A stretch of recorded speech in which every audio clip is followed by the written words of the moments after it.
ನಮಸ್ಕಾರ.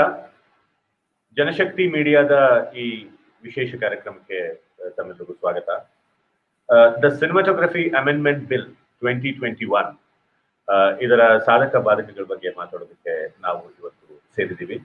ಇವತ್ತು ನಮ್ಮ ಜೊತೆಗೆ ವಿಶೇಷ ಅತಿಥಿಯಾಗಿ ನಿರ್ಮಾಪಕರು, ನಟರು, ನಿರ್ದೇಶಕರು, ಬರಹಗಾರರು, ಹೀಗೆ ಸುಮಾರಷ್ಟು ಕ್ಯಾಪ್ನ ತೊಟ್ಕೊಂಡಿರುವಂತಹ ಬಿ ಸುರೇಶ ಅವರು.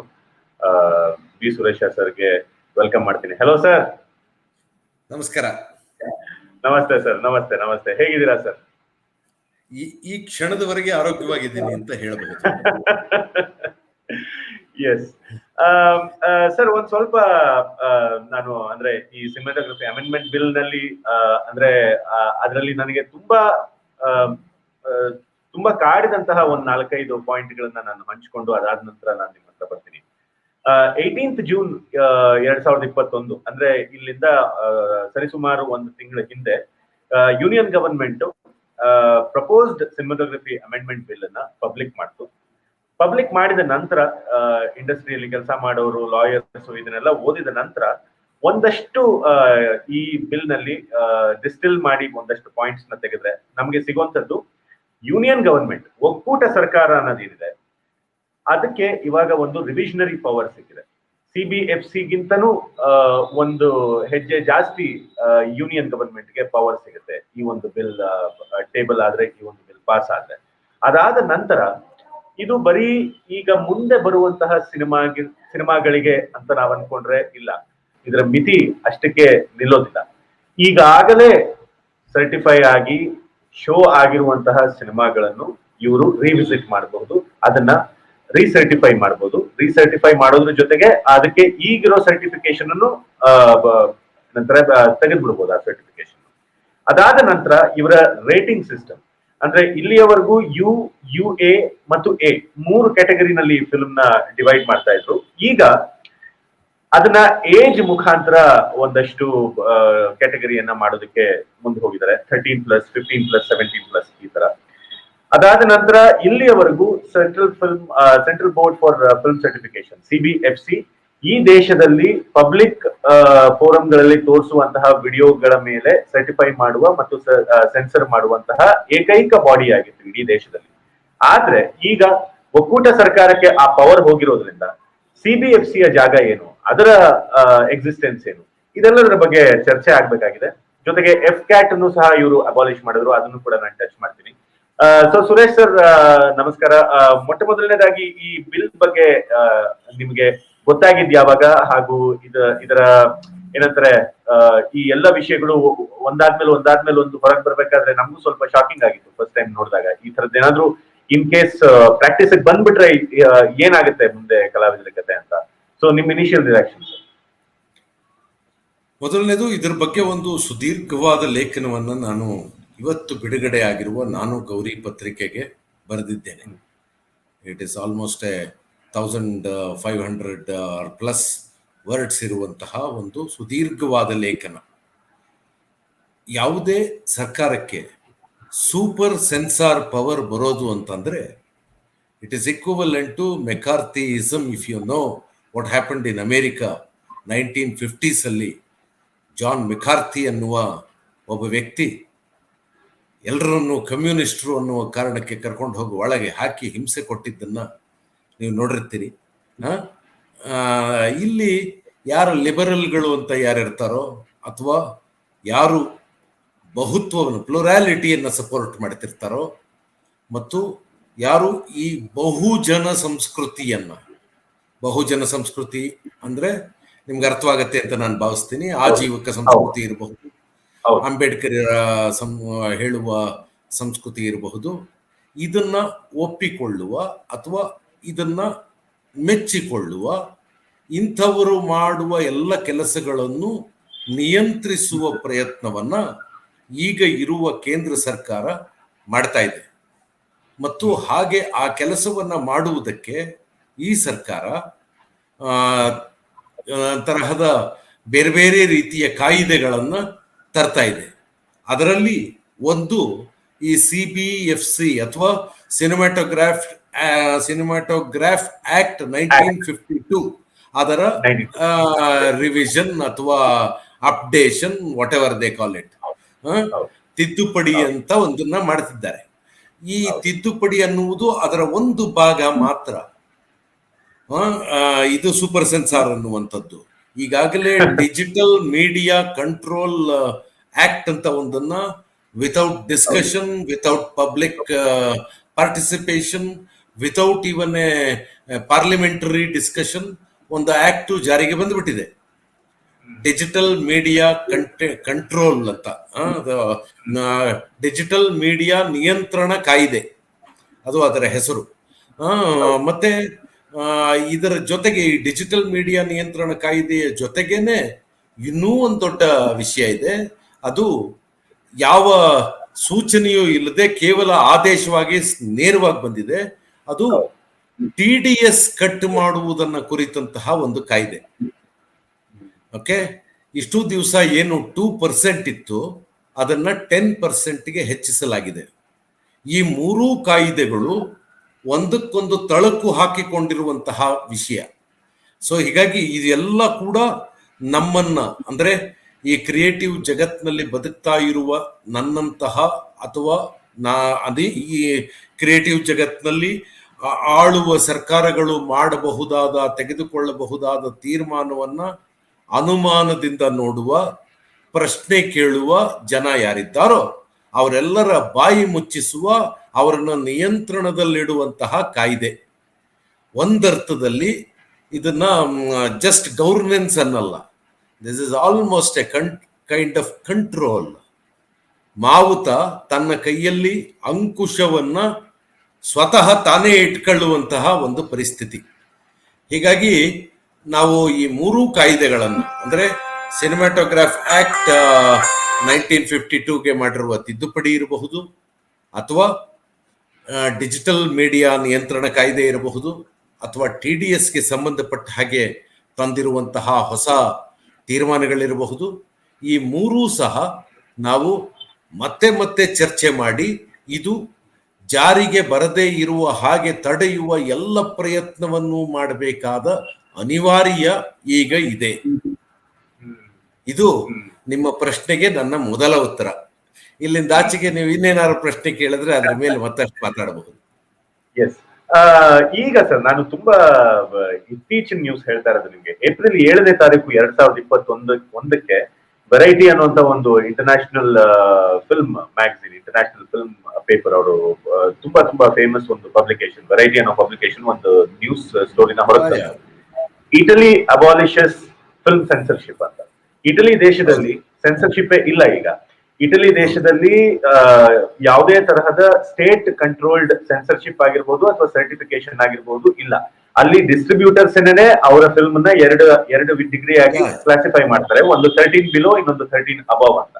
ಸೊ ಈ ತರ ಸೆನ್ಸರ್ಶಿಪ್ ಮತ್ತೆ ಸರ್ಟಿಫಿಕೇಶನ್ ಬೇಕಾ ಬೇಡವಾ ಅನ್ನೋ ಒಂದು ಡಿಸ್ಕಷನ್ ಇರಬೇಕಾದ್ರೆ ಅದ್ರ ಮೇಲೆ ಇನ್ನೊಂದಷ್ಟು ಪವರ್ ಕೊಟ್ಟು ಅದಕ್ಕೆ ಇನ್ನೊಂದಷ್ಟು ಆರ್ಟಿಸ್ಟ್ ಗಳಿಗೆ ಏನಂತಾರೆ ಒಂಥರ ಉಸಿರುಗಟ್ಟುವಂತ ಪರಿಸ್ಥಿತಿ ನಿರ್ಮಾಣ ಮಾಡೋದಕ್ಕೆ, ಅಂದ್ರೆ ಇದನ್ನೆಲ್ಲ ಒಂದ್ ಸ್ವಲ್ಪ ಲಾರ್ಜರ್ ಡಿಸೈನ್ ಅಲ್ಲಿ ನೋಡಿದ್ರೆ ಏನೋ ಒಂದು ರೀತಿಯ ಪ್ರೊಪಗಂಡಾ ಅಂತಾನೆ ಫೀಲ್ ಆಗುತ್ತೆ ಇದು.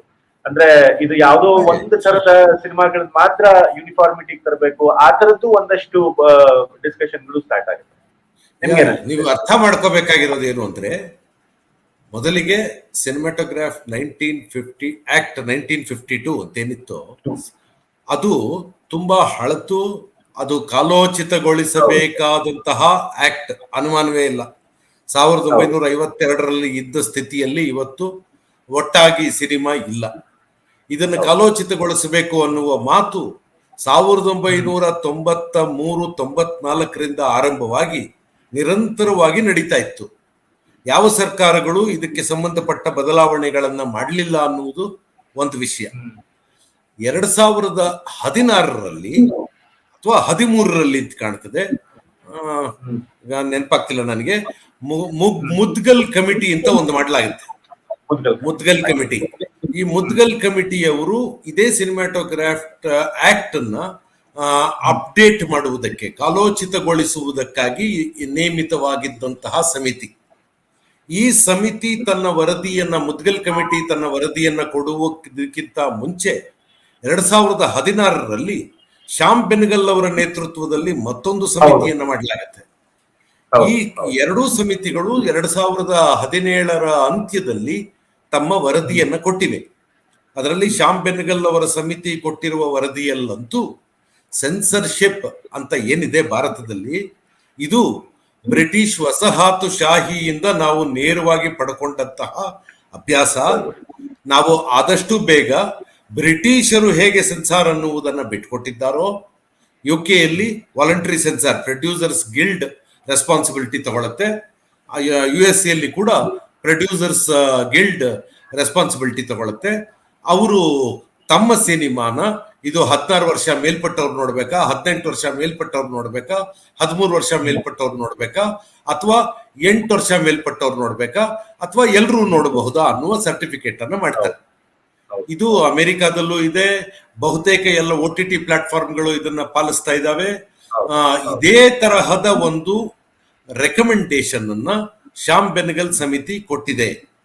ಆದರೆ ಆ ಕಮಿಟಿ ಕೊಟ್ಟಿರುವ ವರದಿಯಲ್ಲಿ ಕೇವಲ UA ಅಂತ ಕೊಡೋದಕ್ಕೆ 3 ಕ್ಯಾಟಗರಿಯನ್ನ 16+ ಕ್ಯಾಟಗರಿ, 13+ ಕ್ಯಾಟಗರಿ ಮತ್ತು 8+ ಅಂತ 3 ಕ್ಯಾಟಗರಿಯನ್ನೇನು ಮಾಡಿದ್ದಾರೆ. UA ಅಂತ ಯಾವ್ದಕ್ಕೆ ಕೊಡ್ತಾರೋ ಅದಕ್ಕೆ, ಅಂದ್ರೆ ವಿತ್ ಪೇರೆಂಟಲ್ ಗೈಡೆನ್ಸ್ ನೋಡ್ಬೇಕಾದ ಸಿನಿಮಾ ಯಾವುದು ಅದಕ್ಕೆ 3 ಇದನ್ನ ಕೊಟ್ಟಿದ್ದಾರೆ. ಈಗ ಸಮಸ್ಯೆ ಆಗೋದೇನು ಅಂತಂದ್ರೆ, ಈಗ ಒಂದು ಸಿನಿಮಾಗೆ ಈಗಾಗಲೇ ಬಿಡುಗಡೆ ಆಗಿರೋ ಒಂದು ಸಿನಿಮಾಗೆ UA ಸರ್ಟಿಫಿಕೇಟ್ ಬಂದಿದೆ ಅಂತ ಅನ್ಕೊಳ್ಳೋಣ. ಅದನ್ನ ಒಂದು ಟೆಲಿವಿಷನ್ ಅವರು ತಗೊಂಡಿದ್ದಾರೆ. ಈಗ ಆ ಟೆಲಿವಿಷನ್ ಅವರು ಯಾವ ಕ್ಯಾಟಗರಿ ಕೆಳಗೆ ಆ ಸಿನಿಮಾ ತೋರಿಸ್ಬೇಕು? ಅದಕ್ಕೆ ತಿರ್ಗಾ 16+ ಇದೆಲ್ಲ ಮಾಡಕ್ಕೆ ತಿರ್ಗಾ ಸೆನ್ಸರ್ಗೆ ಅಪ್ಲೈ ಮಾಡ್ಬೇಕಾ, ಅಥವಾ ಅದನ್ನ ಇಡೀ ಸೆನ್ಸಾರ್ ಸರ್ಟಿಫಿಕೇಟ್ ವಾಪಸ್ ತಗೋಬೇಕಾ? ಈಗ ಇರುವ ಇನ್ನೊಂದು ದೊಡ್ಡ ಸಮಸ್ಯೆ, ಮೊದಲು ಇದ್ದ ಸೆನ್ಸಾರ್ ಸರ್ಟಿಫಿಕೇಟ್ ನ ಅವಧಿ 10 years ಅಂತ ಇತ್ತು. ಈಗ ಅದು 10 years ಅನ್ನ ಬದಲಾಯಿಸಲಾಗಿದೆ. ಯಾವಾಗ ಬೇಕಾದ್ರೂ ಕೇಂದ್ರ ಸರ್ಕಾರ ಅಬ್ಜೆಕ್ಷನ್ ಯಾರೇ ತೆಗೆದ್ರು ಯಾವುದೇ ಸಿನಿಮಾನ ಸೆನ್ಸಾರ್ ಸರ್ಟಿಫಿಕೇಟ್ ನ ವಾಪಸ್ ತಗೊಳ್ಳಿ ಅಂತ CBFCಗೆ ಹೇಳಬಹುದು. It can recommend CBFC to take back or reconsider the certificate, or the government can take back the whole film from public screening. ಈಗ ಸುಮ್ನೆ XYZ ಅನ್ನುವ ಒಂದು ಸಿನಿಮಾ, ಅದಕ್ಕೆ ಎ ಕ್ಯಾಟಗರಿ ಸರ್ಟಿಫಿಕೇಟ್ ಬಂದಿತ್ತು. ದಿಢೀರ್ ಎ ಕ್ಯಾಟಗರಿ ಇರೋ ಸಿನಿಮಾ ಎ ಪೋಸ್ಟರ್ ಹಾಕೊಂಡು ಒಂದು ಸಿನಿಮಾ ರಿಲೀಸ್ ಮಾಡ್ತಿದ್ದ, ಎ ಪೋಸ್ಟರ್ ಇರೋದು. ಈಗ ಅದು ಸಿನಿಮಾ ಸ್ಕ್ರೀನ್ ಆಗ್ತಾ ಇರೋವಾಗಲೇ, ಅಂದ್ರೆ ಅದು ಬಿಡುಗಡೆ ಆಗಿ ಒಂದು 10 ವರ್ಷ ಆಗಿದೆ ಅಂತ ಅನ್ಕೊಳ್ಳೋಣ, XYZ ಅನ್ನೋ ಸಿನಿಮಾ.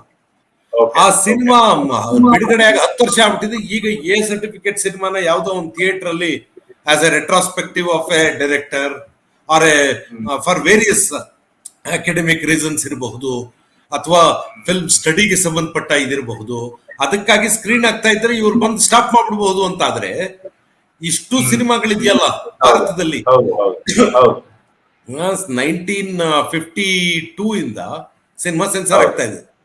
ಇಲ್ಲಿಯವರೆಗೆ ಕನ್ನಡದಲ್ಲಿಯೇ 4,500 ಸಿನಿಮಾಗಳಿದ್ದಾವೆ ಸೆನ್ಸಾರ್ ಸರ್ಟಿಫಿಕೇಟ್ ಇರುವಂತದ್ದು.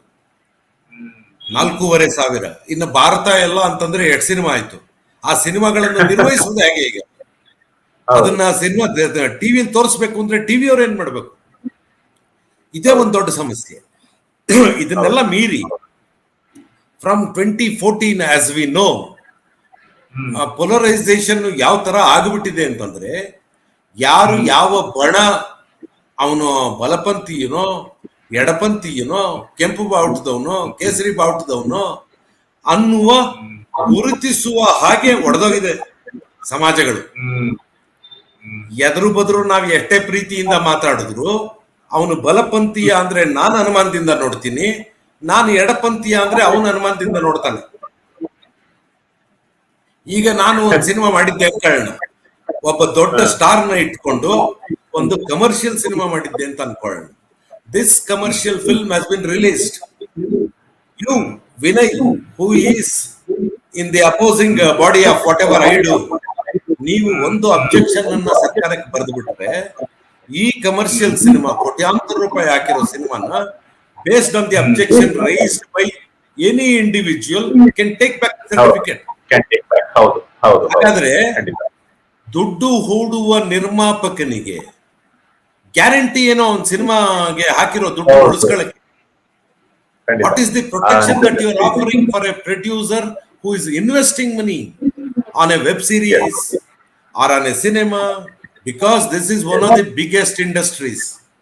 Media and entertainment today in India crosses 25,000 crores annually. 25,000 ಕೋಟಿಗಿಂತ ಹೆಚ್ಚು ವ್ಯವಹಾರ ಮಾಡುವ ವ್ಯಾಪಾರವೇ ಪ್ರಧಾನವಾದ ಉದ್ದೇಶವಾದ ಈ ಉದ್ಯಮವನ್ನ ಹೀಗೆ ನೀವು ನಿಯಂತ್ರಿಸೋಕೆ ಹೊರಟ್ರೆ ಪ್ರೊಡ್ಯೂಸರ್ನ ಅಥವಾ ಇನ್ವೆಸ್ಟರ್ನ how are you protecting him? Give us a specific reason. How are you protecting the interest of the investor? ಯಾಕೆಂದ್ರೆ ದುಡ್ಡು ತಾನೇ ಅವ್ನು ಹಾಕಿರೋದು, ದುಡ್ಡು ಹಾಕಿರೋ ತಾನೇ ಕೆಲಸ ಕೊಡೋನು. ಇದು ಫಿಲ್ಮ್ ಮೇಕರ್ ಯಾರೋ ಡೈರೆಕ್ಟರ್ದು ಮೀಡಿಯಾ ಇವೆಲ್ಲ ಕತೆ ಏನಾರು ಹೇಳ್ಕೊಳ್ಳೋಣ.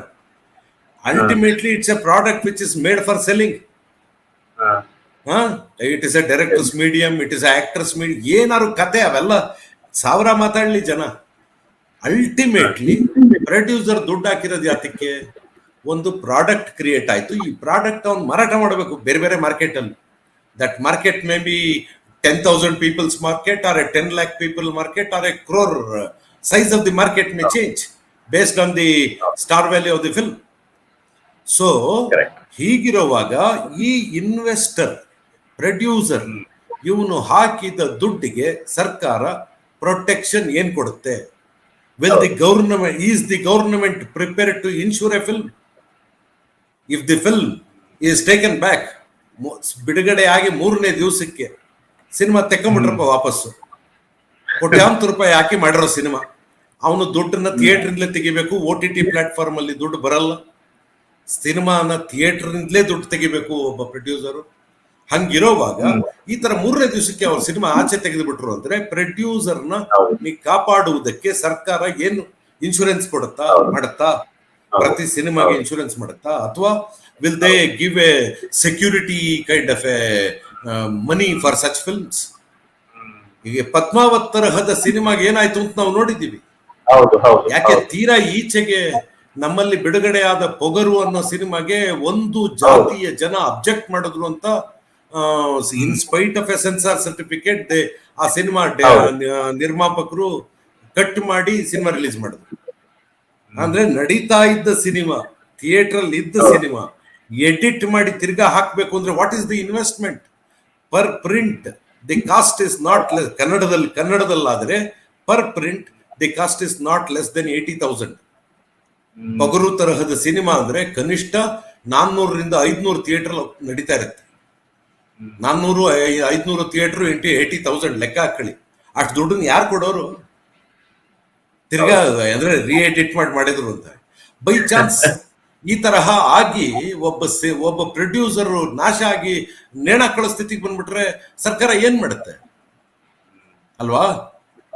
ಈಗ ಇದು ಆಕ್ಚುಲಿ ಬರೀ ನಾನು ಈ ಸರ್ಕಾರದ್ದೇ ಸಮಸ್ಯೆ ಅಂತಾನು ನೋಡ್ದಲೆ ಇದೇನಾದ್ರೂ ಜಾರಿಗೆ ಬಂದ್ಬಿಟ್ರೆ ಯಾರ ಅಧಿಕಾರ ಗೆಲ್ತಾರೋ ಅವ್ರ ಕಂಟ್ರೋಲ್ ಅಲ್ಲಿ ಫೈನ್ ಆರ್ಟ್ಸ್ ಇರುತ್ತೆ. ಅಂದ್ರೆ ಬರೀ ಯಾರಿಗೆ ಆದ್ರೂ ಅಬ್ಸಲ್ಯೂಟ್ ಪವರ್ ಕರಪ್ಟ್ಸ್ ಅಬ್ಸಲ್ಯೂಟ್ಲಿ ಅಂತಕ್ಕೆ ಯಾರ ಮೇಲೆ ಯಾರಿಗೆ ಪವರ್ ಸಿಕ್ಕಿದ್ರು ಅದು ಅವ್ರ ಮೇಲೆ ಅಷ್ಟೇ. ಸೊ ಅಲ್ಲಿಗೆ ಆರ್ಟ್ ಇಂಡಿಪೆಂಡೆಂಟ್ ಆಗಿ ಉಳಿಯೋದಕ್ಕೆ ಸಾಧ್ಯನೇ. ಮೊದಲನೇದು ಸರ್ಕಾರ ಒಂದು ಡೆಮಾಕ್ರೆಟಿಕ್ ಪ್ರೋಸೆಸ್ ನಲ್ಲಿ ಒಂದು ಬೋರ್ಡ್ ಅಂತ ಮಾಡಿದೆ. ಅದರ ಹೆಸರೇನು? Central board of film certification, CBFC ಅಂತ ಒಂದು ಬೋರ್ಡ್ ಮಾಡಿದೆ, which is A democratic body. ಆ ಡೆಮಾಕ್ರೆಟಿಕ್ ಬಾಡಿಗೆ ಯಾರನ್ನಾದ್ರೂ ಆರಿಸುವುದಕ್ಕೆ ನಿಯಮಗಳಿದೆ. ಎಲ್ರನ್ನೂ ಆರಿಸಕ್ ಬರಲ್ಲ. ಒಬ್ಬ ಡಾಕ್ಟರ್ ಇರಬೇಕು, ಒಬ್ಬ ಸೈಕಾಲಜಿಸ್ಟ್ ಇರಬೇಕು, ಒಬ್ಬ ಇಂಜಿನಿಯರ್ ಇರಬೇಕು, ಒಬ್ಬ ಸೋಷಿಯಲ್ ಆಕ್ಟಿವಿಸ್ಟ್ ಇರಬೇಕು.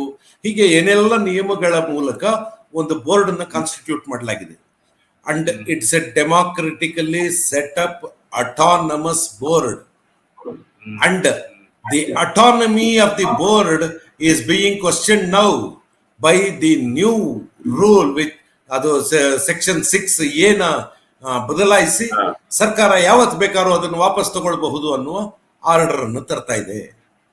ಈಗ which is ಅಕಸ್ಮಾತ್ ಇದು super ಜಾರಿಗೆ sense. ಬಂತು ಅಂತ ಇಟ್ಕೊಂಡ್ರು ಸರ್, ಈಗ ಇದು ಜಾರಿಗೆ ಬಂತು ಅಂತ ಇಟ್ಕೊಂಡ್ಬಿಟ್ರೆ ಅಂದ್ರೆ wildest of the wild case, ಈಗ ಮುಂದೆ ಯಾರ್ಯಾರು ಸಿನಿಮಾ ಮಾಡ್ತಾರೆ, ಈಗ ಯಾರ್ಯಾರು ಯಂಗ್ಸ್ಟರ್ಸ್ ನಾವೆಲ್ಲ ಒಂದಷ್ಟು ಸಿನಿಮಾಗಳು ಮಾಡ್ಬೇಕು ಅನ್ಕೊಂಡಿದೀವಿ, ಈಗ ಮುಂದೆ ಮಾಡುವ ಸಿನಿಮಾಗಳ ಮೇಲೆ ಯಾವ ತರದ ಸಬ್ ಕಾನ್ಶಿಯಸ್ ಪ್ರಭಾವ ಅಥವಾ ಡೈರೆಕ್ಟ್ ಪ್ರಭಾವ ಈ ಒಂದು ಆಕ್ಟ್ ಇಟ್ಟಿರುತ್ತೆ ನಿಮ್ ಪ್ರಕಾರ?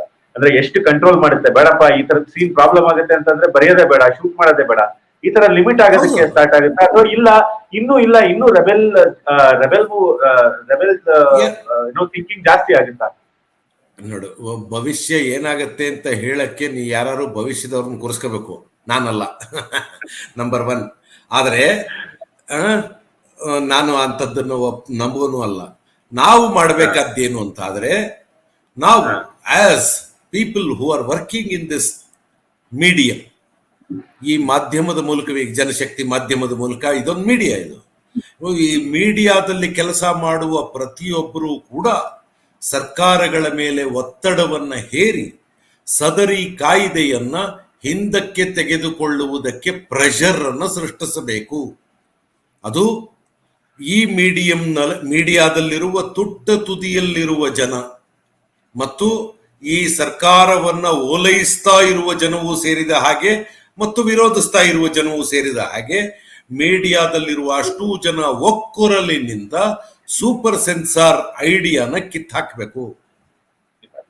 ಇದು ಅದನ್ನ ಕಿತ್ತಾಕದೇ ಇದ್ರೆ ಇವತ್ತು ಈ ಸರ್ಕಾರ, ನಾಳೆ ಇನ್ನೊಂದು ಸರ್ಕಾರ, ಎಲ್ಲಾ ಸರ್ಕಾರಗಳು ತನಗೆ ಬೇಕಾದ ಕರಪತ್ರಗಳನ್ನ ಸಿನಿಮಾ ಅಂತ ಮಾಡ್ತವೆಯೇ ಹೊರತು ಅವ್ಯಾವುದು ಕೂಡ ಒಂದು ಲೋಕ ಕ್ರಿಯೇಟ್ ಮಾಡುವ ಆಧುನಿಕ ಜನಪದ ಆಗೋದಿಲ್ಲ.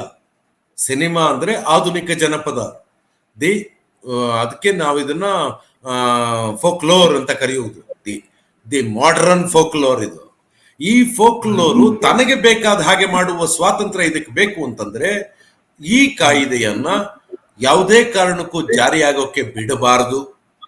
ಅಕಸ್ಮಾತ್ ಜಾರಿ ಆದ್ರೆ ರೈತರು ಹೇಗೆ ಹೋರಾಟ ಮಾಡ್ತಿದ್ದಾರೋ ಹಾಗೆ ಈ ಮೀಡಿಯಾದಲ್ಲಿರುವ ಪ್ರತಿಯೊಬ್ಬರು ಹೋರಾಟ ಮಾಡಬೇಕಾಗತ್ತೆ. ಇದಕ್ಕಿಂತ ದೊಡ್ಡ ತೊಂದರೆ ಇರೋದು ಡಿಜಿಟಲ್ ಮೀಡಿಯಾ ನಿಯಂತ್ರಣ ಕಾಯ್ದೆ. ನೀನು ಏನೇ ಈಗ ನಾನು ನೀನು ಮಾತಾಡ್ತಿದೀವಲ್ಲ, ಇದು ಈ ದೇಶದ ಸಾವರಿನಿಟಿಗೆ, ಯೂನಿಟಿಗೆ ಧಕ್ಕೆ ಬರುತ್ತೆ ಅಂತ ಯಾರು ಬೇಕಾದ್ರೆ ಹೇಳ್ಬಿಡ್ಬೋದು. ಇದು ಮತ್ತೆ ಈ ಜನಶಕ್ತಿ ಮೀಡಿಯಾ ಅನ್ನುವ ಚಾನೆಲ್ನೇ ಬಾಗ್ಲಾಕ್ಬಿಡ್ಬೋದು. ಸೆಡಿಷನ್ ಚಾರ್ಜ್ ಹಾಕಿ ನಿನ್ನನ್ನ ಇಬ್ರನ್ನು ಒಳಗಾಕಿ, ಸ್ಟ್ಯಾನ್ ಸ್ವಾಮಿ ತರ ನಮ್ದು ಒಂದ್ ದಿವಸ ಪೇಪರ್ ಅಲ್ಲಿ ಇವ್ರು ಸತ್ರು ಅಂತ, ಜೈಲಲ್ಲಿ ಸತ್ರು ಅನ್ನೋ ಸುದ್ದಿ ಬರೋಂಗ ಆಗ್ಬಿಡ್ಬಹುದು. You know what happened with McCarthyism in America. ಎಷ್ಟು ಜನ ಫಿಲ್ಮ್ ಮೇಕರ್ಗಳನ್ನ ಒಳಗೆ ತಳ್ಳಿದ್ರು, ಎಷ್ಟು ಜನನ್ನ ಟಾರ್ಚರ್ ಕೊಟ್ಕೊಂಡ್ರು ಮೆಕಾರ್ಥಿಯಿಸಮ್ ಇಂದ ಅನ್ನೋದು ನಿನ್ಗೆ ನೆನಪಿದ್ರೆ 1950s ಅಲ್ಲಿ ಅಮೆರಿಕಾದಲ್ಲಾಗಿದ್ದು. Same thing is going to happen today. Anybody can be called a ದೇಶದ್ರೋಹಿ ಟುಡೇ. ಹೀಗಾಗಿ UAPA ಅನ್ನುವ ಕಾನೂನನ್ನು ಹಿಂದಕ್ಕೆ ತಗೊಳ್ಳಿ, ಸೆಡಿಷನ್ ಅನ್ನುವ ಕಾಯ್ದೆಯನ್ನ, ದೇಶದ್ರೋಹ ಕಾಯ್ದೆ ಹಿಂದಕ್ಕೆ ತಗೊಳ್ಳಿ, ಈ ಸಿನಿಮಾಟೋಗ್ರಾಫ್ ಆಕ್ಟ್ ಅಲ್ಲಿ ಇರುವ ಸೂಪರ್ ಸೆನ್ಸಾರ್ ಅನ್ನುವ ವಾಕ್ಯ ಏನಿದೆ ಅದನ್ನ ಹಿಂದಕ್ಕೆ ತಗೊಳ್ಳಿ. ಇದಿಷ್ಟು ಬರಬೇಕು. ಮತ್ತೆ ಮೇಲ್ನೋಟಕ್ಕೆ ಅವರು ಮಾಡುವಾಗ ಇದೇ ಕಾಯ್ದೆಯಲ್ಲಿ ಪೈರಸಿ ವಿರುದ್ಧನೂ ಮಾತಾಡ್ತಾರೆ. ಹೌದು, ಅದಕ್ಕೆ ಬರ್ತಾ ಇದ್ದೆ ಸರ್. ಈಗ ಪೈರಸಿ ಅನ್ನೋದು ಅದು ಆಕ್ಚುಲಿ ಎಷ್ಟು ಅಂದ್ರೆ ಈಗ ಅದು ಎಷ್ಟು ದೊಡ್ಡ ಸಮಸ್ಯೆಯಾಗಿ ಹೊರಗೆ ಬಂದಿದೆ ಅಂತಂದ್ರೆ ಅದನ್ನ ಕಂಟ್ರೋಲ್ ಮಾಡೋದಕ್ಕೆ ಒಂದು ಸೆಪರೇಟ್ ಬಾಡಿ ಬೇಕಾಗುತ್ತೆ. ಅಂದ್ರೆ ಅದಕ್ಕೆ ಆದಂತ ಬೇರೆ ಸ್ಟ್ರಾಟಜಿ ಬೇಕಾಗುತ್ತೆ. ಈಗ ಪೈರಸಿ ಅನ್ನೋದನ್ನ ಸಿನಿಮಾಟೋಗ್ರಫಿ ಅಮೆಂಡ್ಮೆಂಟ್ ನಲ್ಲಿ ಹಾಕಿರೋದ್ರಿಂದ ಪೈರಸಿನ ಎಷ್ಟು ಟ್ರಿವಿಯಲ್ ಆಗಿ ನೋಡ್ತಾ ಇದೆ ಈ ಇಡೀ ಬಾಡಿ, ಇಡೀ ಸಿಸ್ಟಮ್ ಎಷ್ಟು ಟ್ರಿವಿಯಲ್ ಆಗಿ ನೋಡ್ತಾ ಇದೆ ಅನ್ನೋದು ಒಂದು ಸಾಕ್ಷಿ ಆಗುತ್ತೆ ಅದಕ್ಕೆ. ಅಂದ್ರೆ ಅದನ್ನ ಅದ್ರ ವಿರುದ್ಧ ಹೋರಾಡೋದಕ್ಕೆ ಅಂದ್ರೆ ಬೇರೆ ತರದ ಫೋರ್ಸ್ ಬೇಕು, ಬೇರೆ ತರದ ಒಂದು ಎಪೆಕ್ಸ್ ಬಾಡಿ ಬೇಕು. CBFC ಅಷ್ಟೇ ಪವರ್ ಇರುವಂತ ಇನ್ನೊಂದು ಬಾಡಿ. ಇದು ಒಂದು ವಿಷಯ. ಪ್ಲಸ್ ಕಾನೂನು ಮಾಡುವಾಗ್ಲೂ ಅವ್ರೇನ್ ಮಾಡಿದ್ದಾರೆ ಅಂದ್ರೆ, ಯಾವುದೋ ಥಿಯೇಟರ್ನಲ್ಲಿ ಯಾರಾದರೂ ಶೂಟ್ ಮಾಡಿದ್ರೆ ಒಂದು ಸಿನಿಮಾನ, ಅಂಥವ್ರನ್ನ ಆ ಸಿನಿಮಾದ ಒಟ್ಟು ಬಡ್ಜೆಟ್ಟಿನ 5% ಫೈನ್ ಹಾಕಬಹುದು ಅಥವಾ 3 ವರ್ಷಗಳ ಕಾಲ ಜೈಲು ಶಿಕ್ಷೆ ಹಾಕಬಹುದು ಅಂತ ಹಾಕಿದ್ದಾರೆ. ಆದರೆ ವಾಸ್ತವ ಏನು ಅಂದ್ರೆ ಸಿನಿಮಾ ಥಿಯೇಟರ್ ಅಲ್ಲಿ ಇವತ್ತು ಕ್ಯಾಮ್ರಾ ಇಟ್ಕೊಂಡು ಶೂಟಿಂಗ್ ಮಾಡೋರು ಬಹಳ ಕಡಿಮೆ ಜನ. ಈಗ ಅದು ಕಾಪಿ ಆಗೋದು when the material is being transported or ಒಂದ್ ಕಡೆಯಿಂದ ಇನ್ನೊಂದ್ ಕಡೆಗೆ ಕ್ಲೌಡ್ ಅಲ್ಲಿ ಕಳಿಸ್ತಾ ಇರ್ತೀಯ ನೀನು. ನಿನ್ನ ಕಂಪ್ಯೂಟರ್ ಒಳಗಡೆಗೆ ಅವ್ನು ಬರ್ತಾನೆ, ಕಾಪಿ ಮಾಡ್ಕೊಂಡ್ಬಿಡ್ತಾನೆ. It is so easy. ಯಾರ ಕಂಪ್ಯೂಟರ್ ಒಳಗಡೆ ಯಾರು ಬೇಕಾದ್ರೂ ಹೋಗ್ಬೋದು ಅವ್ರದ್ದು. ಹಂಗಾಗಿ ನಿನ್ನ ಕಂಪ್ಯೂಟರ್ ಇಂದಲೇ ಕಾಪಿ ಮಾಡ್ತಾನೆ. ನೆಕ್ಸ್ಟ್ ಡೇ ನೀನು ಸಿನಿಮಾ ರಿಲೀಸ್ ಮಾಡಿದ next day it is on Telegram. ಅದು ಎಷ್ಟು ವೆರೈಟಿ, ನಿನ್ಗೆ 1 GB ಸಿನಿಮಾ ಬೇಕಾ, 6 GB ಸಿನಿಮಾ ಬೇಕಾ, 16 GB ಸಿನಿಮಾ ಬೇಕಾ, ಎಲ್ಲಾ ವೆರೈಟಿಯ ಎಲ್ಲಾ ಕ್ವಾಲಿಟಿಯ ಸಿನಿಮಾ ಟೆಲಿಗ್ರಾಮ್ ಅಲ್ಲಿ ಡೌನ್ಲೋಡ್ ಮಾಡ್ಕೋಬಹುದು ನೀವು. ಈಗ ಟಾರೆಂಟ್ಸ್ ಅನ್ನೋದು ಒಂದು ಸಮಸ್ಯೆ ಆಗಿತ್ತು. ಟಾರೆಂಟ್ಸ್ ಅಲ್ಲ ಪ್ರಾಬ್ಲಮ್ ಈಗ. It is Telegram which is a bigger problem than Tamil Rockers today. So ಈಗ ಒಂದು ಸರ್ಕಾರ ಪೈರಸಿ ಅಂದ್ರೆ ಒಂದು 25,000 ಕೋಟಿ ಮತ್ತು 2025-26ರಲ್ಲಿ 40,000 ಕೋಟಿ ರೂಪಾಯಿ ವ್ಯವಹಾರದ ಉದ್ಯಮ ಆಗತ್ತೆ ಇದು ಅಂತ ಒಂದು ಫೋರ್ಕಾಸ್ಟ್ ಇದೆ. ಆ ಫೋರ್ಕಾಸ್ಟ್ ಪ್ರಕಾರ 40,000 ಕೋಟಿ ಉದ್ಯಮ ಅಂತಂದ್ರೆ ನೀವು 18% ನಿಂಗೆ ಲೆಕ್ಕ ಹಾಕಿದ್ರೆ ಎಷ್ಟೋ ಸಾವಿರ ಕೋಟಿ ಟ್ಯಾಕ್ಸ್ ಬರುತ್ತೆ ಸರ್ಕಾರಕ್ಕೆ. ಈ ಟ್ಯಾಕ್ಸ್ ಬರುವ ಹಿನ್ನೆಲೆಯಲ್ಲಿ ಇಷ್ಟೊಂದು ಹಣವನ್ನ ಟ್ಯಾಕ್ಸ್ ರೂಪದಲ್ಲಿ ಕೊಡ್ತಾ ಇರುವ ಒಂದು ಉದ್ಯಮ ಅನ್ನುವ ಹಿನ್ನೆಲೆಯಲ್ಲಿ ಎಲ್ಲಿ ಯಾವುದೇ ಫಾರ್ಮೆಟ್ ಅಲ್ಲಿ ಯಾರೇ ಮಾಡಿದ್ರು, ಒಬ್ಬರಿಂದ ಮತ್ತೊಬ್ಬರಿಗೆ ಫಾರ್ವರ್ಡ್ ಮಾಡಿದ್ರು ಕೂಡ ಅದು ತಪ್ಪು ಅಂತ ನಾವು ಪೈರಸಿ ಆಕ್ಟ್ ಅಲ್ಲಿ ಬರ್ಕೋಬೇಕು. ಮೊದಲು ಆಗಬೇಕಾಗಿರೋದು ನಾವು ಯಾರಿಗೆ ಶಿಕ್ಷೆ ಕೊಡಬೇಕು ಅಂತಿದ್ದೀವಿ ಅದನ್ನ ಬರ್ಕೊಳ್ಳುವ ಕ್ರಮ, ಮತ್ತು ಯಾವ ಸಿನಿಮಾ ಪೈರಸಿ ಆದಾಗ ಅನ್ಯಾಯ ಆಗತ್ತೆ ಅಂತ. ಈಗ ಉದಾಹರಣೆಗೆ ನಾನು ಮಾಡಿರುವ ಪುಟ್ಟಕ್ಕನ ಹೈವೇಯನ್ನ ಯಾರೋ ಪೈರಸಿ ಮಾಡಿದ್ರೆ ನಾನು ಬಹಳ ಸಂತೋಷದಿಂದ ದಯಮಾಡಿ ಮಾಡಿ ಅಂತೀನಿ, ಹಂಗಾರು ಜನ ನೋಡ್ಲಿ ಆ ಸಿನಿಮಾ ಅಂತ. ಆದ್ರೆ ಇನ್ಯಾವುದೋ ಒಬ್ಬ ಸೂಪರ್ ಸ್ಟಾರ್ ಮಾಡಿರೋ ಸಿನಿಮಾ ಪೈರಸಿ ಆಗ್ಬಿಟ್ರೆ ಅದು ಒಟ್ಟು ವ್ಯಾಪಾರಕ್ಕೆ ದೊಡ್ಡ ಹೊಡೆತ. ಆ ಹಿನ್ನೆಲೆಯಲ್ಲಿ ಸರ್ಕಾರಕ್ಕೆ ತೆರಿಗೆ ಕೊಡುವ, ಬೃಹತ್ ತೆರಿಗೆ ಕೊಡುವ ಒಂದು ಉದ್ಯಮವನ್ನ ಕಾಪಾಡಬೇಕಾದ್ದು ಸರ್ಕಾರದ ಜವಾಬ್ದಾರಿ. ಆ ಹಿನ್ನೆಲೆಯಲ್ಲಿ ಸರ್ಕಾರ ಆಲೋಚನೆ ಮಾಡಬೇಕು. ಮತ್ತು ಇಂಥದ್ದೊಂದು ಕಾಯ್ದೆಯನ್ನ ಮಾಡುವಾಗ ಫಲಾನುಭವಿಗಳು ಅಂತ ಯಾರಿರ್ತಾರಲ್ಲ, the people who are working in that industry, ಅವರ ಜೊತೆ ಕೂತು ಡಿಸ್ಕಷನ್ ಮಾಡಿ ನಿರಂತರವಾದ ಡೈಲಾಗಿನ ಮೂಲಕ ಒಂದು ಕಾಯ್ದೆಯನ್ನ ಚರ್ಚೆಗೆ ಒಳಪಡಿಸಬೇಕು. ಚರ್ಚೆ ಆಗದೆ, ಡೆಮಾಕ್ರೆಟಿಕ್ ಪ್ರೋಸೆಸ್ ಅಲ್ಲಿ ಆಗಬೇಕಾದ ವಾದ ವಿವಾದ ಆಗದೆ, ಮತ್ತು ಪಾರ್ಲಿಮೆಂಟ್ ಅಲ್ಲೂ ಆಳುವ ವರ್ಗ ಮತ್ತು ಅಪೋಸಿಷನ್, ಟ್ರೆಷರಿ ಬೆಂಚ್ ಮತ್ತು ಅಪೋಸಿಷನ್ ಬೆಂಚ್ ಎರಡೂ ಬೆಂಚಲ್ಲಿ ಸಿಕ್ಕಾಪಟ್ಟೆ ಚರ್ಚೆಯಾಗಿ, ಆ ಚರ್ಚೆಯ ಮೂಲಕ ಒಂದು by chance joint parliamentary committee ಆಗಬೇಕು ಅಂತಿದ್ರೆ ಆ ಜಾಯಿಂಟ್ ಪಾರ್ಲಿಮೆಂಟರಿ ಕಮಿಟಿನೂ ಆಗಿ, ಆ ಕಮಿಟಿಯವರು ಇದರೊಳಗೆ ಇನ್ನೇನೇನು ಫಿಲ್ಟರ್ ಮಾಡಬೇಕು, ಆಡ್ ಮಾಡಬೇಕು ಎಲ್ಲನ್ನು. ಅಂದ್ರೆ ಒಂದು ಕಾಯ್ದೆ ಇವತ್ತು ನಾನು ಬರೆದ್ರೆ that should be discuss for A minimum of 2 or 3 years. ಈಗ ಸಮಗ್ರ ಶಿಕ್ಷಣ ನೀತಿ 2010-11ರಲ್ಲಿ ಮೊದಲ ಡ್ರಾಫ್ಟ್ ಜಾರಿಗೆ ಬರೋದಕ್ಕೆ ಪ್ರಯತ್ನ ನಡೀತಿರೋದು ಯಾವಾಗ? 2021. ಅಂದ್ರೆ ಎಷ್ಟು ವರ್ಷ ಡಿಸ್ಕಸ್ ಆಗಿದೆ? ಅಷ್ಟು ಡಿಸ್ಕಸ್ ಆಗಬೇಕು. ಒಂದೇ ಒಂದು ಕಾಯ್ದೆ ಬರಬೇಕು ಅಂತಾದ್ರೆ, ಹಾಗೆ ಬಂದ ಮೇಲೂ ಪ್ರಶ್ನೆಗಳಿರ್ತವೆ. ಏನೋ ವಾಕ್ಯ ತಪ್ಪಿರುತ್ತೆ, ಅಥವಾ ಒಂದು ಇಂಟರ್ಪ್ರಿಟೇಷನ್ ತಪ್ಪಿರುತ್ತೆ, ಒಂದು ಪದ ತಪ್ಪಿರುತ್ತೆ, ಆ ಪದ ಕಿತ್ತಾಕ್ಬೇಕಾಗತ್ತೆ. ಯಾಕೆಂದ್ರೆ ಇದೊಂದು ಸದಾಕಾಲ ಚಲನಶೀಲವಾದ ಸಮಾಜ. ಈ ಚಲನಶೀಲವಾದ ಸಮಾಜದಲ್ಲಿ ಪ್ರತಿ ಕ್ಷಣವೂ ಈ ಹೊಸ ಬದಲಾವಣೆಗಳಾಗ್ತಾ ಇರ್ತವೆ. ಇಲ್ಲಿವರೆಗೂ ನಾವೇನ್ ನೋಡ್ತಾ ಇದ್ವಿ? ಸಿನಿಮಾ ಥಿಯೇಟರ್ ಅಲ್ಲಿ ಮಾತ್ರ ಸಿನಿಮಾ ರಿಲೀಸ್ ಆಗತ್ತೆ ಅನ್ಕೊಂಡಿದ್ವಿ. ಈಗ OTT ಯಲ್ಲೂ ಆಗತ್ತೆ ಅಂತ ಆಗಿದೆ. ಇನ್ನೇನೋ ಹೊಸದ್ ಬರ್ಬೋದು. ನಾಳೆ 5G ಬಂದ ಮೇಲೆ ಡೈರೆಕ್ಟ್ ಟೆಲಿಫೋನ್ ನಲ್ಲೇ ಸಿನಿಮಾ ನೋಡ್ತೀವಿ, ಬರಬಹುದು. ಇನ್ನು ಏನೇನೆಲ್ಲ ಟೆಕ್ನಾಲಜಿ ಬರಬಹುದು. ಹಾಗೆ ಏನು ಬರುತ್ತೋ ಹಾಗೆ ಬರುವುದಕ್ಕೆ ಬದಲಾವಣೆಗಳು ಏನಾಗಬಹುದು ಅನ್ನೋದನ್ನ ಗೊತ್ತು ಮಾಡಿಕೊಂಡು, ಆ ಬದಲಾವಣೆಯಲ್ಲಿ ಈ ವ್ಯಾಪಾರಕ್ಕೆ ಏನ್ ಧಕ್ಕೆಗಳಾಗಬಹುದು ಅನ್ನೋದು ಗೊತ್ತು ಮಾಡಿಕೊಂಡು ಅದನ್ನ ಪ್ರೊಟೆಕ್ಟ್ ಮಾಡಬೇಕು. ಇಲ್ಲದೆ ಇದ್ರೆ ಏನಾಗುತ್ತೆ? ಈಗ ನೆಟ್ಫ್ಲಿಕ್ಸ್ ಅಲ್ಲಿ ನೀನು ಒಂದು ವೆಬ್ ಸೀರೀಸ್ ಮಾಡಿದ್ಯಾ, ನೀನು ವೆಬ್ ಸೀರೀಸ್ ಮಾಡಿ ಅಲ್ಲಿ ಟೆಲಿಕಾಸ್ಟ್ ಆಗ್ತಾ ಇರೋವಾಗಲೇ ಅಲ್ಲಿ ಒಂದು 10 ಲಕ್ಷನೋ 12 ಲಕ್ಷನೋ ಸ್ಟ್ರೀಮ್ ಆಗೋಷ್ಟರಲ್ಲಿ ಟೆಲಿಗ್ರಾಮ್ ಅಲ್ಲಿ ಇಡೀ ಸಿಕ್ಬಿಡುತ್ತೆ. ಟೆಲಿಗ್ರಾಮ್ ಅಲ್ಲಿ ನೋಡುವವರು ನೆಟ್ಫ್ಲಿಕ್ಸ್ ಸಬ್ಸ್ಕ್ರೈಬರ್ಸ್ ಅಲ್ಲ, ಅವ್ರಿಗೆ ಡೈರೆಕ್ಟ್ ಆಗಿ ಇಡೀ ಸಿನಿಮಾ ಸಿಕ್ಬಿಟ್ಟಾಗ ನೀ ಯಾರೋ ಒಂದು OTT ಪ್ಲಾಟ್ಫಾರ್ಮ್ನವನು ಅದಕ್ಕಾಗಿ ದುಡ್ಡು ಹಾಕಿರ್ತಾನಲ್ಲ, ಅವನು ಅಷ್ಟು ದುಡ್ಡು ಕಳ್ಕೊತಾನೆ. ಇದಾಗದೇ ಇರುವ ಹಾಗೆ ನೋಡಿಕೊಳ್ಳುವುದು ಒಂದು ಸಮಾಜದ ಜವಾಬ್ದಾರಿ. ಸಮಾಜದ ಜವಾಬ್ದಾರಿ ಅಂದ್ರೆ in turn what I am trying to say is, ಈ ಸಮಾಜವನ್ನ ನಿಯಂತ್ರಿಸುವ ಇದನ್ನ ನಿರ್ವಹಿಸುವ ಜವಾಬ್ದಾರಿ ಯಾರದ್ದು? ಸರ್ಕಾರದ್ದು. ಈ ಸರ್ಕಾರ ಎಲ್ಲರನ್ನೂ ಒಳಗೊಂಡ ಹಾಗೆ ಕಳ್ಳರನ್ನೂ ಒಳಗೊಂಡು ಕಾನೂನು ಮಾಡಬೇಕು. ಯಾರು ಟೆಲಿಗ್ರಾಮ್ನವ್ರು ಇದ್ರೆ ಟೆಲಿಗ್ರಾಮ್ನವ್ರನ್ನು ಜೊತೆಲಿ ಕೂರಿಸ್ಕೊಳ್ಳಿ, ಟಾರೆಂಟ್ಸ್ ಅವ್ರು ಇದ್ರೆ ಅವ್ರನ್ನು ಜೊತೆಲಿ ಕೂರಿಸ್ಕೊಂಡು ಇವು ಬೇಕೆ. ಹೌದು, ಪೈರಸಿ ಒಂದು ಬಿಟ್ರೆ ಇನ್ನೊಂದು ಸ್ವಲ್ಪ ತುಂಬಾ ವರಿಸಮ್ ವಿಷಯ ಏನು ಅಂತಂದ್ರೆ, ಇವರು ಎಫ್ಕ್ಯಾಟ್ ನ ಅಬಾಲಿಷ್ ಮಾಡಿದ್ರು. ಯಾಕಂದ್ರೆ ಇಲ್ಲಿವರೆಗೂ ಯಾವ್ಯಾವ ಸಿನಿಮಾಗೆ ಸಮಸ್ಯೆ ಇರ್ತಾ ಇತ್ತು, ಅವರು ಟ್ರಿಬ್ಯುನಲ್ ಹೋಗಿ ಅದಾದ್ಮೇಲೆ ಎಫ್ಕ್ಯಾಟ್ ಇಂದ ಅದು ಸರ್ಟಿಫೈ ಆಗ್ತಾ ಇತ್ತು. ಉಡ್ತಾ ಪಂಜಾಬ್ ಆಗಿತ್ತು, ಆಮೇಲೆ ಸುಮಾರು ಒಂದಷ್ಟು ಸಿನಿಮಾಗಳು ಆತರ ಎಫ್ಕ್ಯಾಟ್ ಇಂದ ಸರ್ಟಿಫೈ ಆಗಿ ಹೊರಗಡೆ. ಹೌದು, ನಂದೇ ಸಿನಿಮಾ ದೇವರ ನಾಡಲ್ಲಿ ಟ್ರಿಬ್ಯುನಲ್ ಸಿನಿಮಾ ರಿಲೀಸೇ ಆಗ್ತಿರ್ಲಿಲ್ಲ. ಹೌದು. ಸೊ ಈ ತರ ಎಫ್ಕ್ಯಾಟ್ ಅನ್ನು ಅಬಾಲಿಷ್ ಮಾಡಿ ಪ್ರಾಬ್ಲಮ್ ಇರೋ ಸಿನಿಮಾಗೆ ನಿಮ್ಗೆ ಏನಾದ್ರು ಸರ್ಟಿಫಿಕೇಶನ್ ಪ್ರಾಬ್ಲಮ್ ಬಂದ್ರೆ ಕೋರ್ಟ್ ಹೋಗ್ಬೋದು, ಆದ್ರೆ ಎಫ್ಕ್ಯಾಟ್ ಹೋಗಕ್ಕಾಗಲ್ಲ ಅಂತ ಎಫ್ಕ್ಯಾಟ್ ಅನ್ನು ಅಬಾಲಿಷ್ ಮಾಡಿರೋದು. ಅಂದ್ರೆ ಡೈರೆಕ್ಟ್ ಒಂದು ಕೋರ್ಟ್ ಅಲ್ಲಿ ಈ ಮ್ಯಾಟರ್ ಹೋದಾಗ ಅದು ಎಷ್ಟು ವರ್ಷ ಆಗುತ್ತೋ, ಅದು ಕೇಸ್ ಎಷ್ಟು ವರ್ಷ ನಡೆಯುತ್ತೋ, ಆಮೇಲೆ ಸಿನಿಮಾ ಯಾವಾಗ ರಿಲೀಸ್ ಆಗುತ್ತೋ, ಈ ತರದ ಭಯಗಳು ಬೇರೆ ಬೇರೆ ತರದ. ಹೌದು, ಇದು ಅತ್ಯಂತ ಜಾಣರ ಸರ್ಕಾರ. ಎಲ್ಲಾ ಟ್ರಿಬ್ಯುನಲ್ಗಳನ್ನು, ಅಪಿಲೇಟ್ ಟ್ರಿಬ್ಯುನಲ್ಗಳನ್ನು ತೆಗೆದಿದ್ದೀವಿ ಅಂತ ಹೇಳ್ತಾರೆ.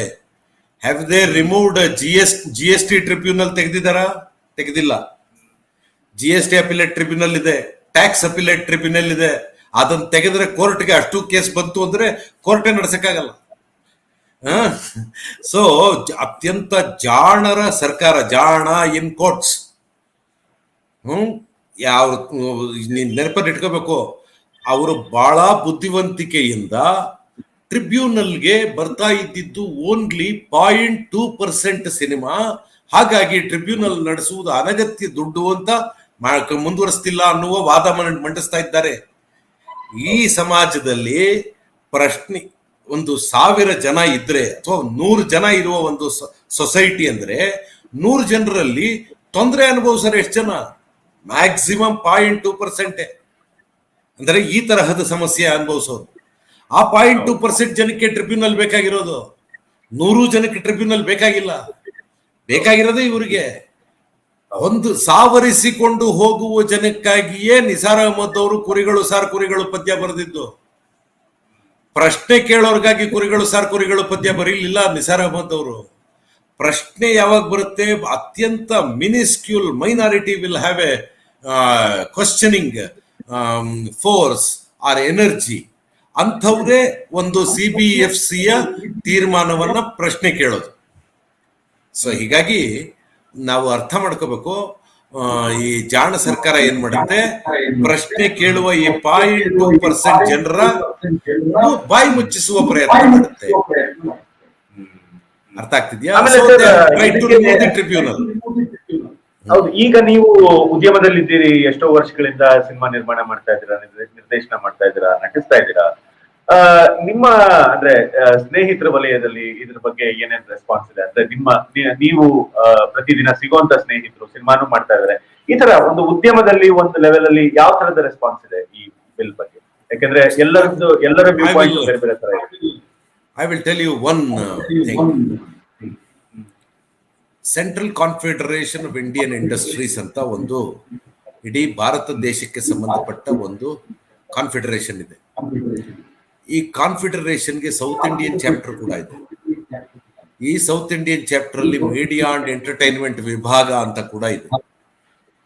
ಈ ಮೀಡಿಯಾ ಅಂಡ್ ಎಂಟರ್ಟೈನ್ಮೆಂಟ್ ವಿಭಾಗಕ್ಕೆ ಕರ್ನಾಟಕದಿಂದಲೂ ಪ್ರತಿನಿಧಿಗಳಿದ್ದಾರೆ, ಎಲ್ಲಾ ರಾಜ್ಯಗಳಿಂದಲೂ ಪ್ರತಿನಿಧಿಗಳಿದ್ದಾರೆ.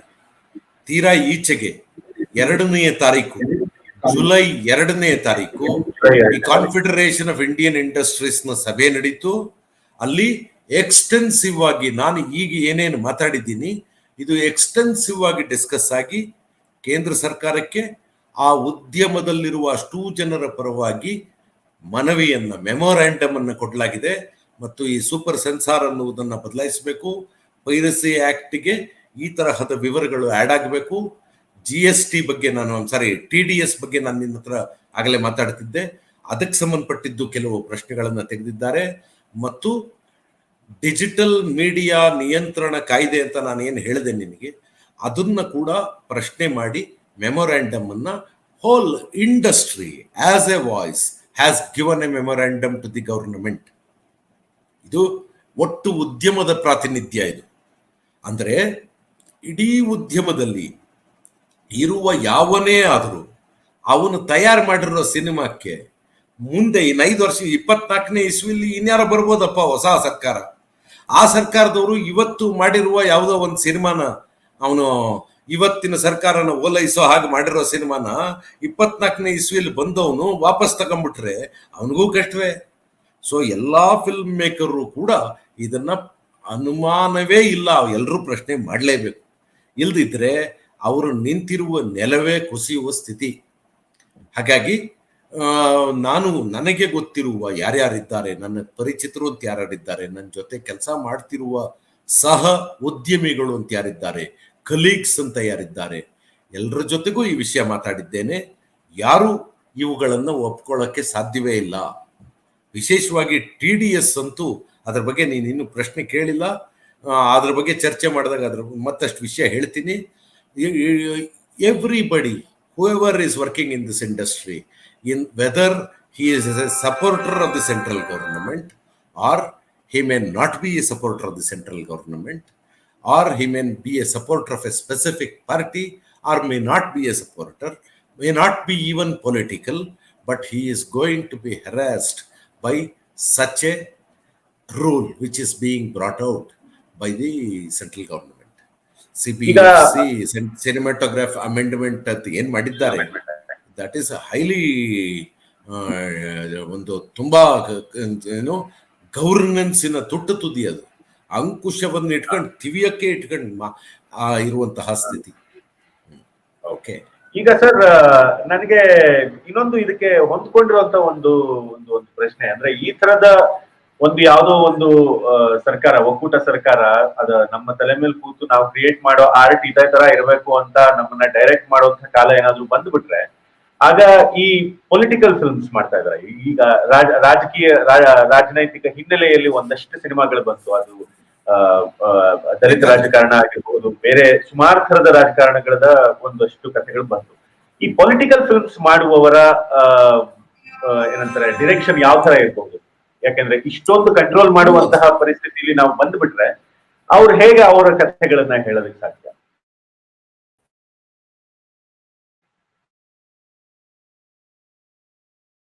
ವಿದೇಶದಲ್ಲೆಲ್ಲ ಬಿಡುಗಡೆ ಮಾಡ್ತಾರೆ. ಯಾಕೆಂದ್ರೆ ಇಲ್ಲಿನ OTT ಪ್ರಾಬ್ಲಮ್ ಇದ್ರೆ ಇನ್ನು ಹೊರಗಡೆ ದೇಶದ OTT ಬಿಡುಗಡೆ ಮಾಡ್ತಾರೆ. ಎನಿಬಡಿ, ಈಗ ಉದಾಹರಣೆಗೆ ಸುಮಾರು ಆಫ್ಘಾನಿಸ್ತಾನದ ಫಿಲ್ಮ್ ಮೇಕರ್ಸ್ಗಳ ಸಿನಿಮಾ ಇರಾನ್ ಮೂಲಕ ಬಿಡುಗಡೆ ಆಗುತ್ತೆ, ಅಥವಾ ಇರಾನಿನ ಎಷ್ಟೋ ನಿರ್ದೇಶಕರ ಸಿನಿಮಾ ಜರ್ಮನ್ ಅಥವಾ ಫ್ರೆಂಚ್ ಮೂಲಕ ಬಿಡುಗಡೆ ಆಗುತ್ತೆ. ಇಥಿಯೋಪಿಯಾದ ಫಿಲ್ಮ್ ಮೇಕರ್ನ ಸಿನಿಮಾಗಳು ಜರ್ಮನಿ ಅಥವಾ ಫ್ರಾನ್ಸ್ ಮೂಲಕ ಬಿಡುಗಡೆ ಆಗುತ್ತೆ. ಇದೆಲ್ಲವನ್ನ ನಾವೇನು ನೋಡ್ತಿದ್ದೀವಿ ಅದೇ ತರಹದ ಒಂದು ಪರಿಸ್ಥಿತಿ ಬರಬಹುದು. ಫಿಲಿಪೈನ್ಸ್ ನಲ್ಲಿ ದೊಡ್ಡ ಒಬ್ಬ ಸರ್ವಾಧಿಕಾರಿ ಇದ್ದ ಕಾಲದಲ್ಲಿ ತಯಾರಾದ ಸಿನಿಮಾಗಳನ್ನ ಅದನ್ನ ಯಾಕೆ ಕಿಮ್ ಕಿ ಡುಕ್ ತರಹದ ಒಬ್ಬ ನಿರ್ದೇಶಕ ಕೊರಿಯಾದೊಳಗಡೆ ಇದ್ದು ಸಿನಿಮಾ ಮಾಡಕ್ಕೆ ಆಗ್ಲಿಲ್ವೇ? ಅವನು ಕಡೆವರೆಗೂ ಬೇರೆ ದೇಶದಲ್ಲೆಲ್ಲೋ ಇದ್ಕೊಂಡು ಸಿನಿಮಾ ಮಾಡಿದ್ನಲ್ಲ ಅವನು, ಅಲ್ವಾ? ಸೊ ಅದೇ ತರಹದ ಒಂದು ಪರಿಸ್ಥಿತಿ ಆಗ್ಬೋದು. ಅಂದ್ರೆ ತಾನು ಹೇಳಬೇಕು ಅನ್ನುವ ಒತ್ತಡ ಇರುವವನು ದಾರಿ ಹುಡುಕುತ್ತಾನೆ. ಆದರೆ ಒಂದು ಆರೋಗ್ಯಕರ ಸಮಾಜ, ಎಲ್ಲರನ್ನೂ ಒಳಗೊಳ್ಳಬೇಕಾದ ಸಮಾಜ ಈ ತರಹದ ಕಾಯ್ದೆಗಳ ವಿರುದ್ಧ ಒಂದು ಚಳುವಳಿಯನ್ನೇ ಮಾಡಬೇಕಾಗತ್ತೆ. ಇದನ್ನ ತಪ್ಪಿಸುವ ಪ್ರಯತ್ನ ಮಾಡಬೇಕಾಗತ್ತೆ. ಅದ್ರ ಜೊತೆಗೆ ಸರ್, ಈಗ ಪೊಲಿಟಿಕಲ್ ಫಿಲ್ಮ್ಸ್ ನೀವು ಚೆನ್ನಾಗಿ ಹೇಳಿದ್ರಿ. ಈಗ ಈಗ ಈಗ ಇರೋ ಆಕ್ಟ್ ನಲ್ಲಿ ಅಂದ್ರೆ ಈಗ ಪ್ರೆಸೆಂಟ್ ಗವರ್ಮೆಂಟ್ ಫಾಲೋ ಮಾಡ್ತಿರೋಂತ, CBFC ಫಾಲೋ ಮಾಡ್ತಿರೋಂತ ಗೈಡ್ ಲೈನ್ಸ್ ಅಲ್ಲಿ ಇವ್ರು ಹೇಳ್ತಿರೋ ಇಷ್ಟು ಚೇಂಜಸ್ ತರಲೇಬೇಕು ಅನ್ನೋಂತ ಅನಿವಾರ್ಯತೆ ಗವರ್ಮೆಂಟ್ಗೆ ಕಾಣಿಸಿದ್ದಾದ್ರೂ ಏನಕ್ಕೆ?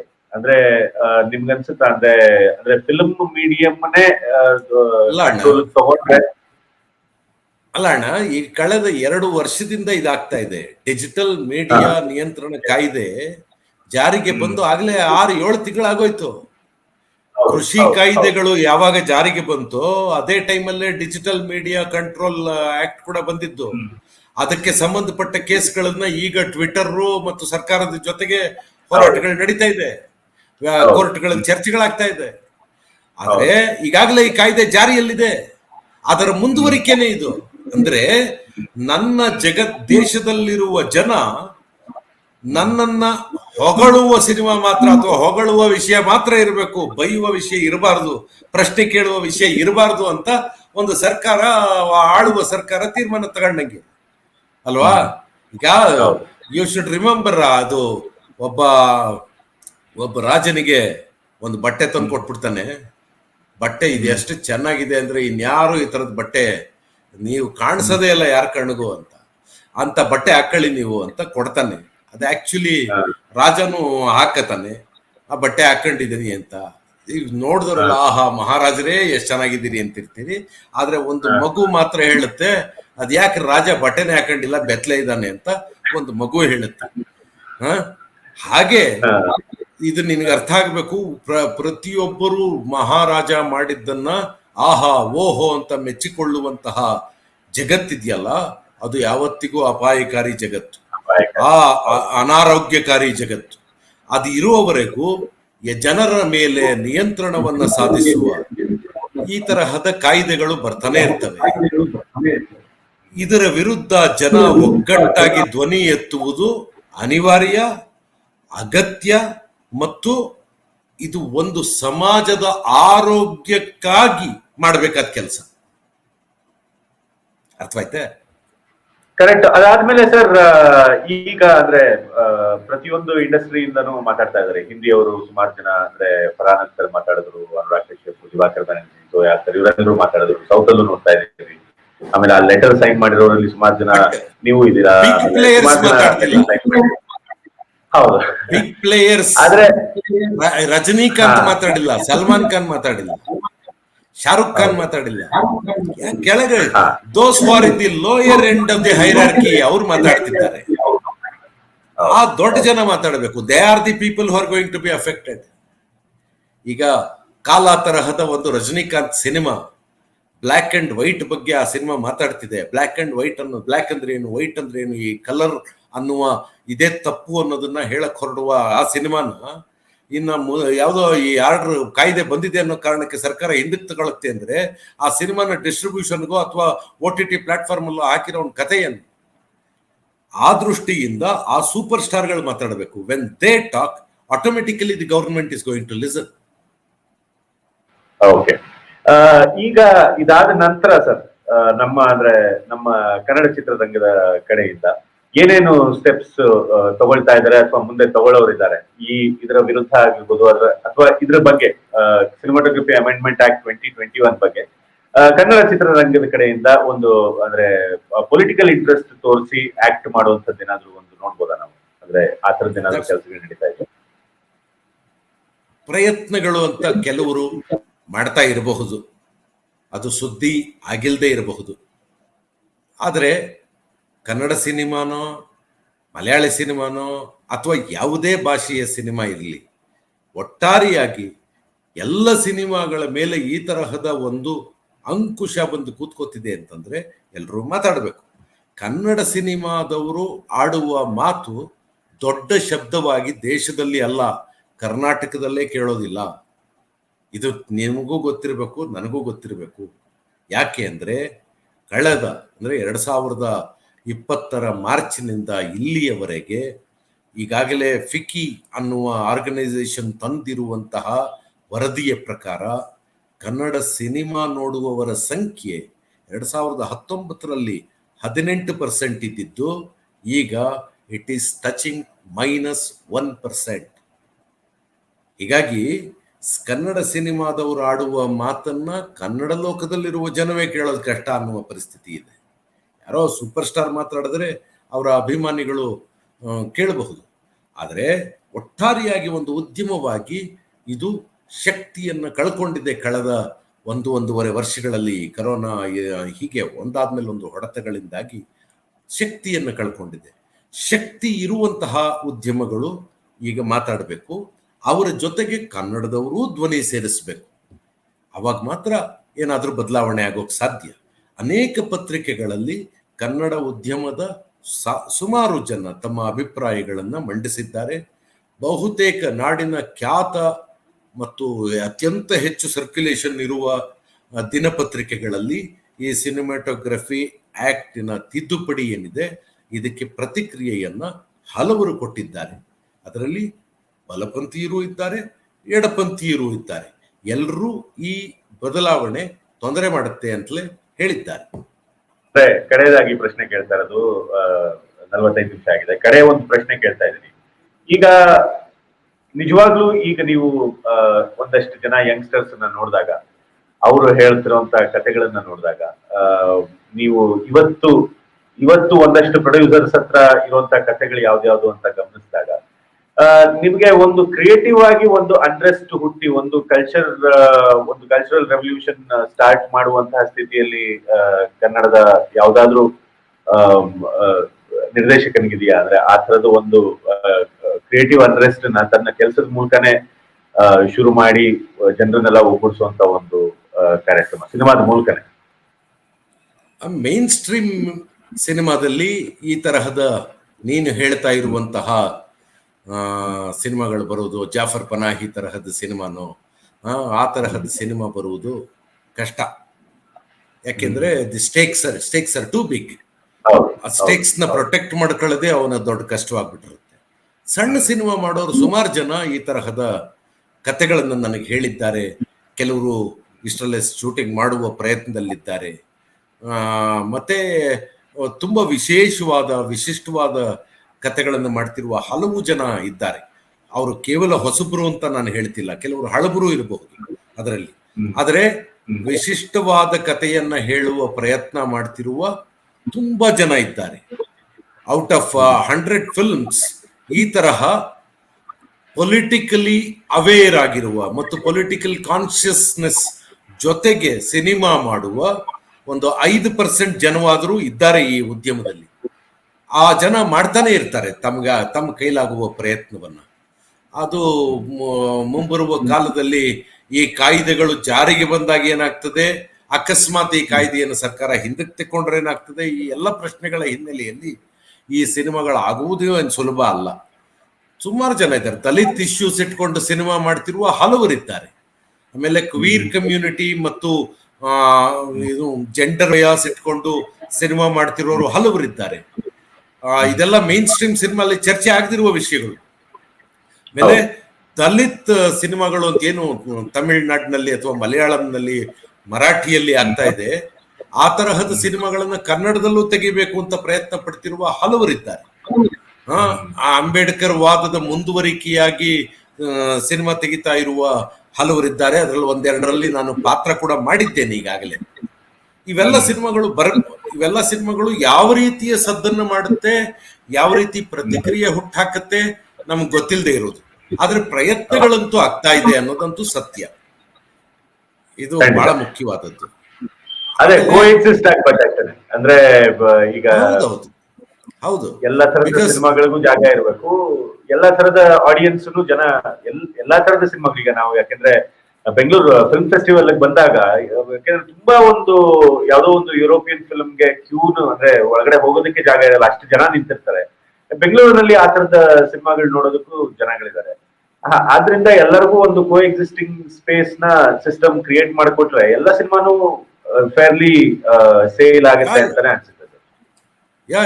ಅಂದ್ರೆ ಎಲ್ಲ ಸಿನಿಮಾನು ನೋಡುವುದಕ್ಕೆ ಪ್ರೇಕ್ಷಕರು ಇದ್ದೇ ಇರ್ತಾರೆ. ಒಂದು ಸಿನಿಮಾಕ್ಕೆ 10,000 ಜನನೇ ಇರಬಹುದು, ಇನ್ನೊಂದು ಸಿನಿಮಾಕ್ಕೆ ಲಕ್ಷಾಂತರ ಜನ ಇರಬಹುದು. ಹಾಗಾಗಿ ಈ 10,000 ಜನ ನೋಡುವಂತಹ ಜಾಗಗಳು, ಅದಕ್ಕೂ ಒಂದು ಮಾರುಕಟ್ಟೆ ಇರಬೇಕು. ಲಕ್ಷಾಂತರ ಜನ ನೋಡೋದಕ್ಕೂ ಎಲ್ಲರಿಗೂ ಅವಕಾಶ ಇರಬೇಕು.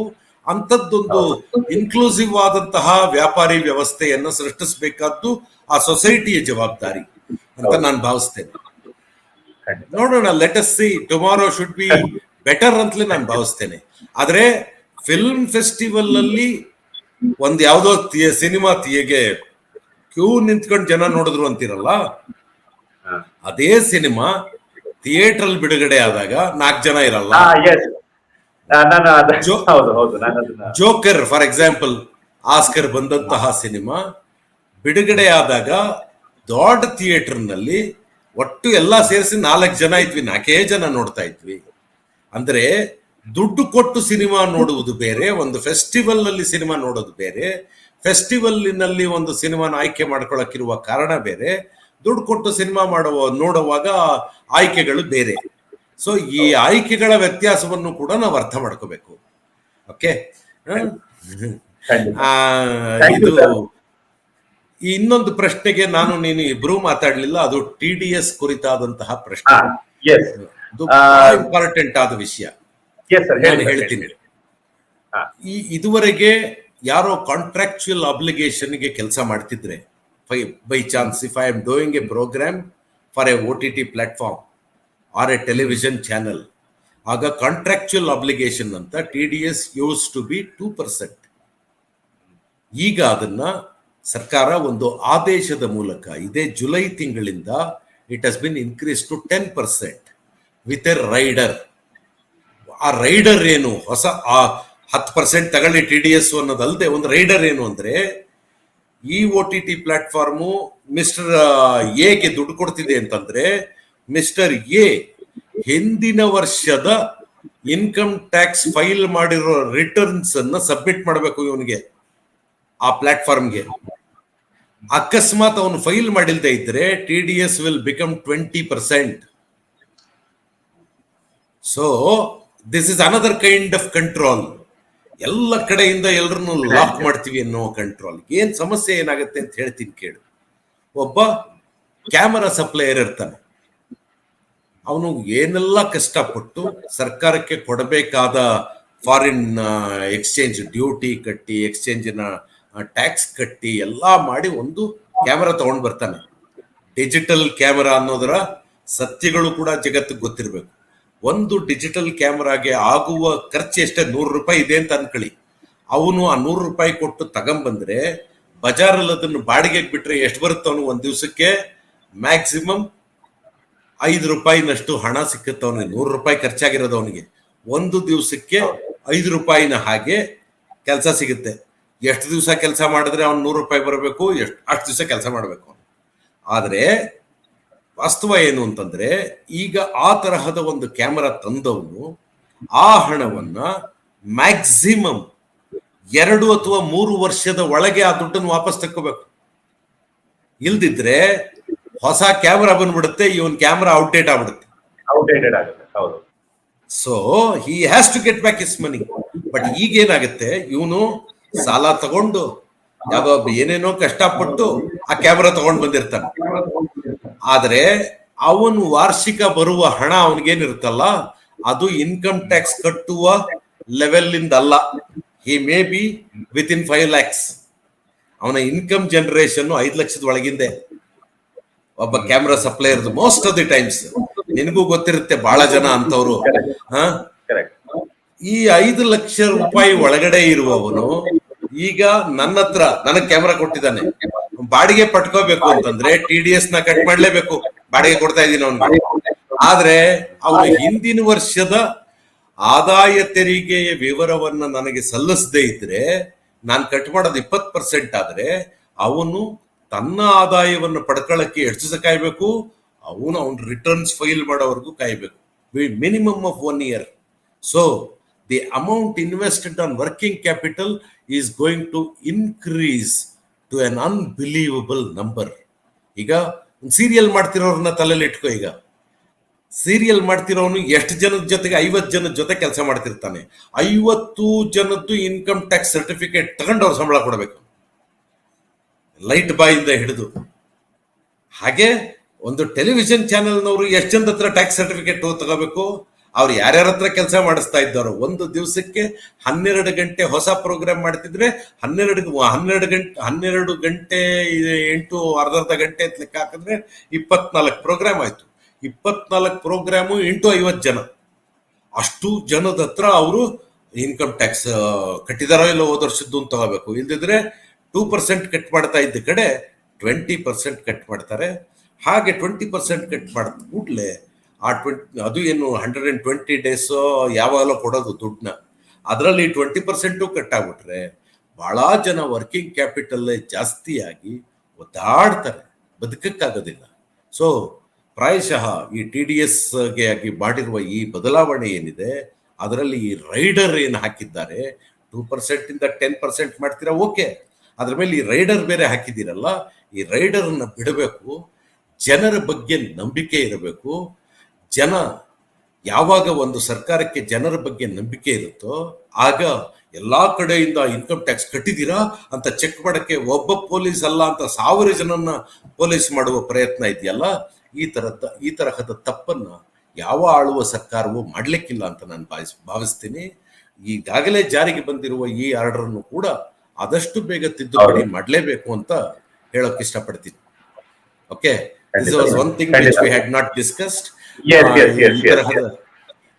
ಈ ತರಹ ಇನ್ನೂ ಹಲವು ವಿಷಯಗಳಿದೆ ನಾವು ಚರ್ಚೆ ಮಾಡಬಹುದಾದ್ದು.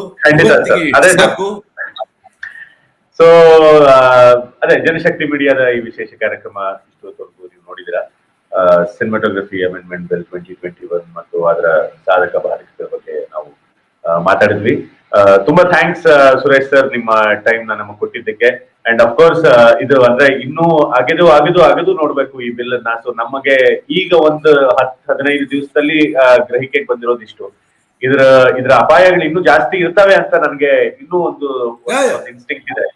ಆದ್ರಿಂದ ಇನ್ನೂ ಜಾಸ್ತಿ ಇದ್ರ ಬಗ್ಗೆ ಅಭ್ಯಾಸ ಮಾಡ್ತಾ ಇನ್ನೂ ಜಾಸ್ತಿ ಚರ್ಚೆನೂ ಜಾಸ್ತಿ ಮಾಡ್ಬೇಕು ಅಂತ ನನಗೆ ಅನ್ಸುತ್ತೆ. ಆಮೇಲಿಂದ ಮತ್ತೆ ಮಾತಾಡೋಣ.